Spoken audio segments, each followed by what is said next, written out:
Assalamualaikum warahmatullahi wabarakatuh. Waalaikumsalam. Gus pada derek tanglet tentang ayat Al-Quran bahwasanya Bismillahirrahmanirrahim. Inna sholata tanha 'anil fahsya'i wal munkar. Bahwasanya sholat itu bisa mencegah dari perbuatan keji dan munkar. Dan pada saat si salik ini suluk sudah bisa memfanakan diri, jadi perkara yang baik itu bagaimana dan yang buruk itu bagaimana, Gus? Kok saya rasakan kok semakin kok saya ini semakin bodoh, nggak tahu itu baik itu buruk gitu, Gus. Oke, mohon penjelasannya. Assalamualaikum warahmatullahi wabarakatuh. Waalaikumsalam warahmatullahi wabarakatuh. Inna sholata tanha anil fahsa wal munkar. Sesungguhnya sholat itu bisa mencegah dari perbuatan songkotine perbuatan keji dan mungkar. Perbuatan kejiku yang bagaimana, mungkar yang bagaimana. Monggo kita bedah. Inna sholata, apa maksudnya as-sholah? As-sholatun ay ad-du'a. Sholat itu artinya ad-du'a. Ad-du'a dalam hal ini ada dua versi ulama memberikan makna. Kebanyakan ad-du'a itu diartikan meminta, memohon. Sedangkan yang berpendapat ad-du'a itu diartikan menghadap, ini hanya ulama ahli tasawuf. Berarti lebih banyak yang memakai as-sholatu ad-du'a itu memohon.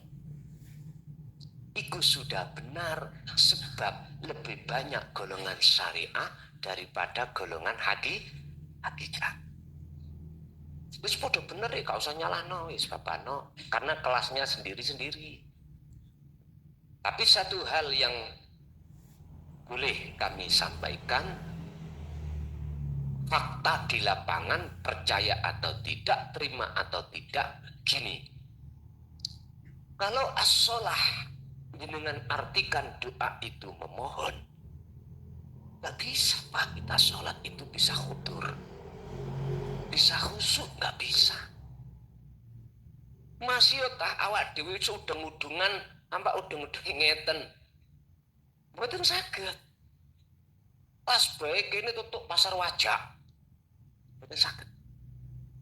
Jubah sampai ngelembreh, sampai ndudi kemiren, nggak iso. Alimo koyo opo ngilmu kita nggak akan pernah bisa sholat iku khudur nang Allah alias khusyuk. Nggak bisa. Tapi jikalau ad-du'a sampai mengikuti ahli tasawuf diartikan menghadap, ini baru proses awal akan bisa menterjadikan sholat sampai bisa khusyuk atau khudur. Tujuan torikoh sholat itu torikoh Pak, jalan yang Allah berikan. Tujuannya hakikatnya yang bertemu Allah. Innallaha huwa rabbi wa rabbukum fa'budu. Lah niki fa'budu, madhep nyembah sirohu ing kosong, bu ing urip. Hadza utawi nyembah yang model koyok ngene iku sirot, iku dalan, disebut dalan. Umumnya toriko kan dalan Pak. Toriko yang mana? Sirot yang apa? Sirotum mustaqim, dalan yang lurus. Artine ati iki wis gak menggok-menggok nontok dunyo. Ati iki satu titik nang sejatine urip. Ini wajah tuaj. Iya. Bapak Ibu, wis tah masih jumbo Coba iki regane yutoan. Gitu nyun sewu. Bacaan Qur'annya fasih. Boten enten sing salah. Saking ngalimi. Makharujul hurufnya itu betul, tajwidnya betul. Gak jamin hati bisa hudur nang Allah. Kalau as-shalah ayat doa diartikan memohon. Tapi kalau as-shalah doa sampai artikan menghadap, maka disinilah Allah akan meletakkan benih di dalam hati, yaitu berupa himmah ingin ketemu Allah.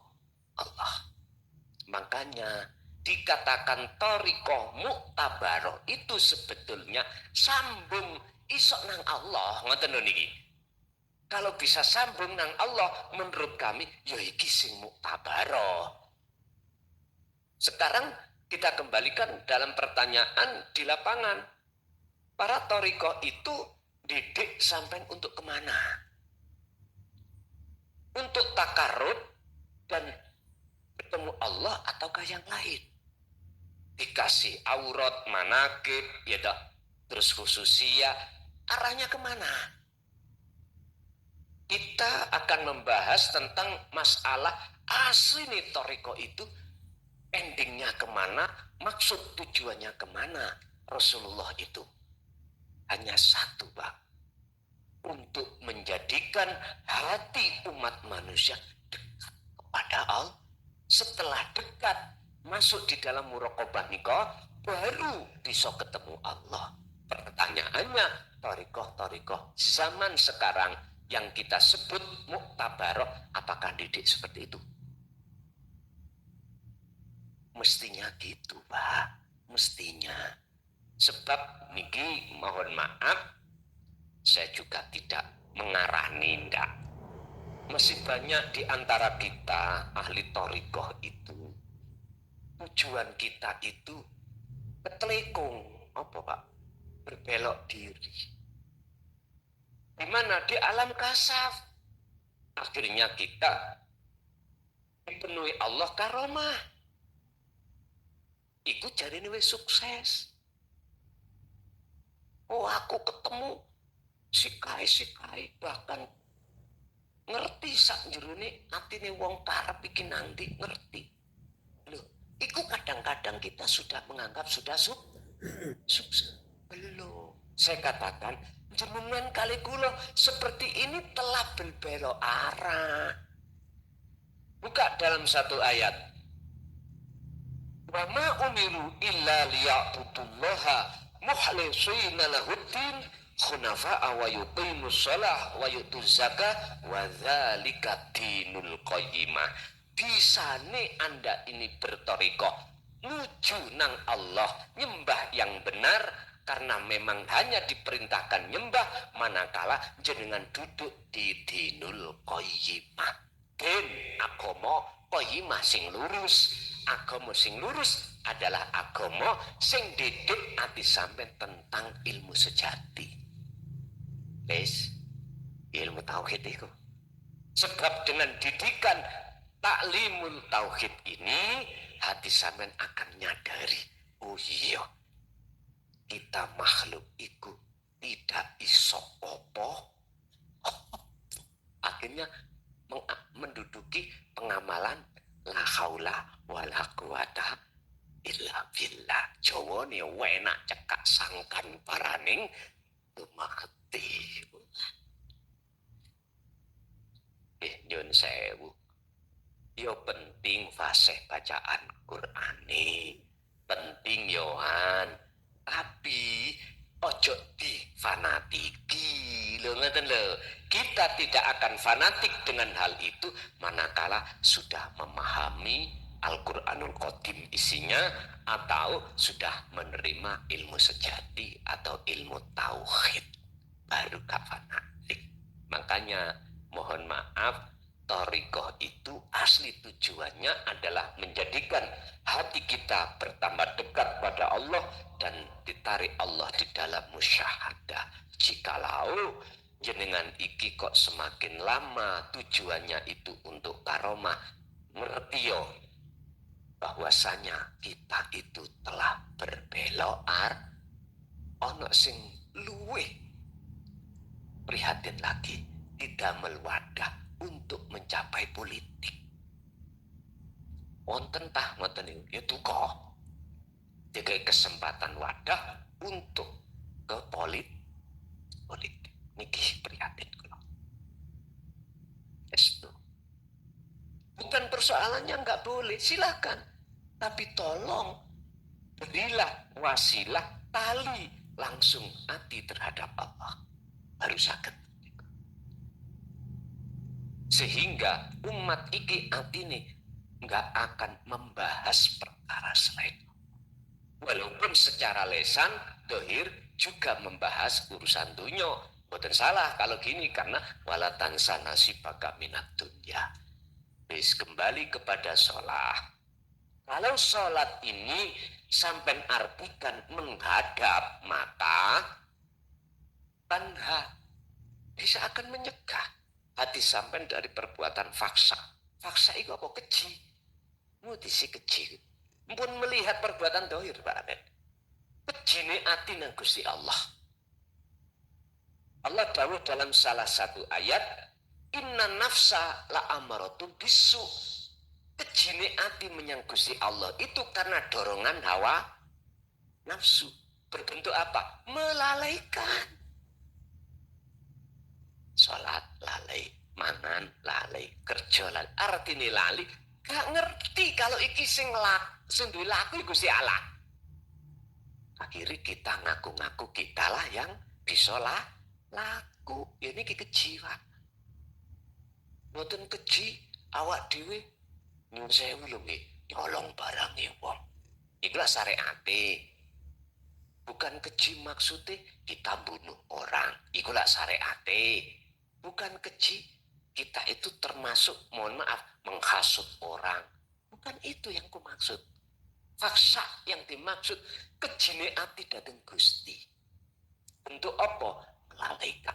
Nggak sadar kalau semua itu adalah urip kang sejati sing agawe. Justru kita aku, ya niku keji. Wal mungkar, apa mungkar? Mingkari kebenaran.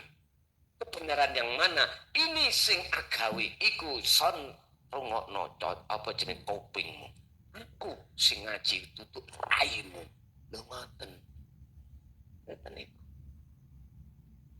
Iku karepe apa? Diilingno Gusti Allah lewat sinyal dalam diri supaya gak mudah ngaku. Nggih ngapunten, Pak. Persoalan menjadi faksa mungkar karena itu tadi loh. Gak ada pandangan ruh terhadap Allahnya. Akhirnya kita membahas faksa mungkar itu hanya secara dohir.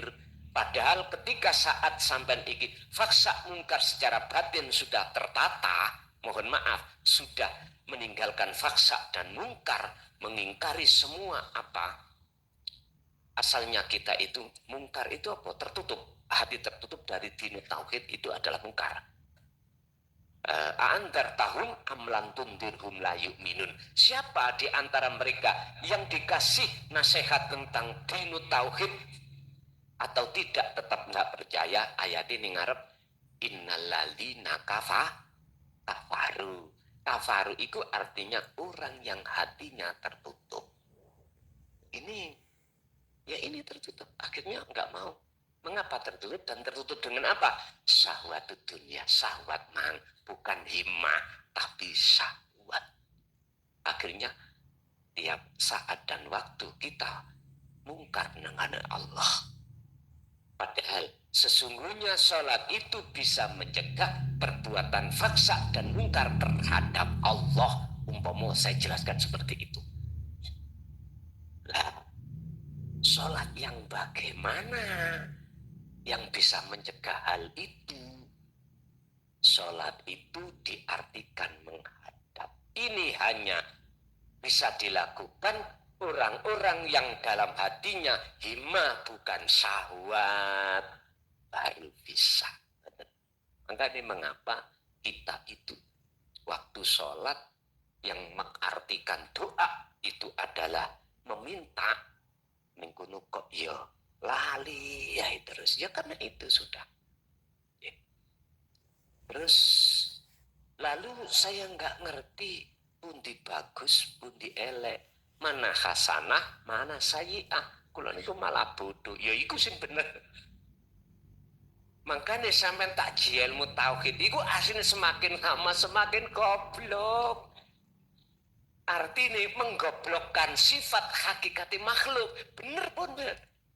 Sing alim Gusti Allah. Engkau tertanam dalam hati sampean ngoten. Cara memang koyo alim sampean iku mang paham, tapi sebetulnya sing paham iku Gusti ini sing kagungan.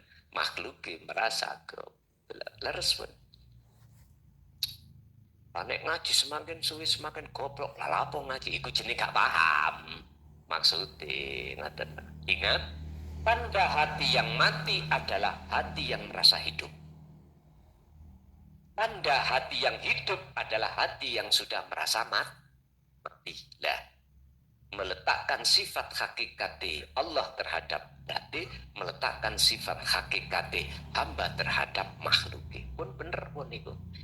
Lanjut.